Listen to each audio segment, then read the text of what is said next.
Sony is finally making a comeback, but not in a way we expected. What's up guys, we're back with the latest news. Samsung, as we know, on top of making their own phones, they make a lot of key components for other brands. In the recent years, we've seen a lot of Chinese brands adopting Samsung's ISO camera sensors, hence making Samsung more money. Even some flagship phones like the Mi 11 Ultra from Xiaomi and a couple of other flagships from Vivo all adopted Samsung's ISO camera sensor. But now these Chinese brands are ditching Samsung for Sony sensors. Yes, according to the latest news, all these brands will be adopting Sony's new IMX800 series, which are said to be more reliable and customizable. Xiaomi, which was Samsung's biggest customer, has now moved to Sony for its next Xiaomi Mi 12 Ultra flagship. Not just the IMX800 series, but the IMX900 series will also be adopted on Chinese flagship phones. It's kinda odd that it's been almost a year since Samsung announced the 200 megapixel HP1 sensor, and it's still not being adopted by any of the Chinese brands.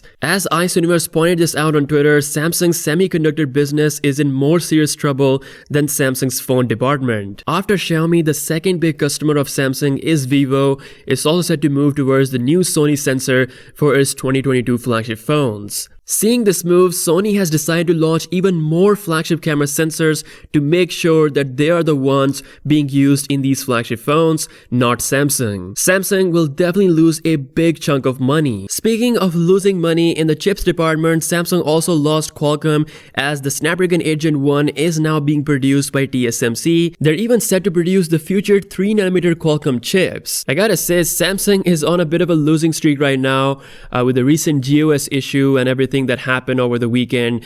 It's definitely a tough time. Now Sony is also preparing its Galaxy S22 rival with the new Sony Xperia 1 Mark IV. The phone has a very confusing name, but it's set to pack the latest and the greatest specs from Sony, of course, with a headphone jack. It's the only brand that's still giving this feature. We've got Snapdragon 8 Gen 1 Plus inside, made by TSMC, not Samsung. As for camera, we're gonna see Sony's latest sensors on the back. The announcement for this phone could happen sometime next month, so we're still not sure about the release timing and everything, which is one of the reasons why Sony is kind of behind other brands. Let me know what you think about this in the comment section below. Sony is coming back and doing what they do the best, which is making camera sensors, and hopefully we'll see a good response to their flagship phone if they release it on time everywhere. Now seeing this news, if Xiaomi doesn't adopt the 200 megapixel HP1 sensor, then we're definitely going to see the S23 Ultra as the first phone on the market to have that big megapixel jump. Again, Samsung is set to make a new 200 megapixel sensor for the S23 Ultra and not the HP1, but yeah, we'll see what eventually happens. But right now, the ISO camera sensors are not being adopted by the Chinese brands. Drop your thoughts in the comment section below. If you guys are new here, be sure to subscribe. With that being said, I'll catch you guys later. Peace out.